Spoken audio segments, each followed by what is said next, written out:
আপনি আপনার আত্মীয়স্বজনকে আপনার সামর্থ্য অনুযায়ী আপ্যায়ন করুন অথবা তাদেরকে উপহার কিনে দিন। এমন দেখা যায় যে আমরা খুব তটস্থ হয়ে থাকি।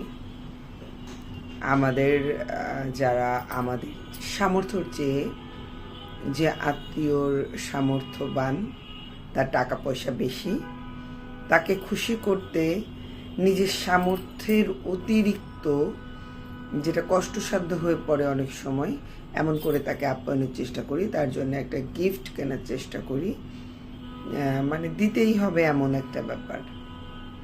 আবার দেখা যাচ্ছে যে যে আত্মীয়ের আর্থিক অবস্থা একটু খারাপ, তার আপ্যায়ন যেন তেন প্রকারই করা যায়, অথবা তার জন্য একটু উপহার, যে কোনো একটা উপহার কিনে দিলেই হয় না। এটা হবে আপনার একেবারেই ছোট মনের পরিচয়।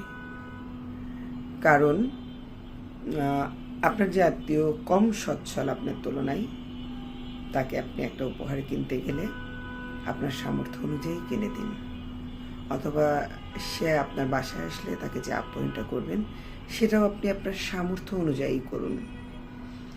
অনুরূপভাবে আপনার চেয়ে অধিক সামর্থ্যবান যে আত্মীয়, সে বাসায় আসলে তাকেও আপনার সামর্থ্য অনুযায়ী ট্রিট করুন এবং তাকে উপহার কেনার বেলায় আপনার সামর্থ্য অনুযায়ী কিনে দিন।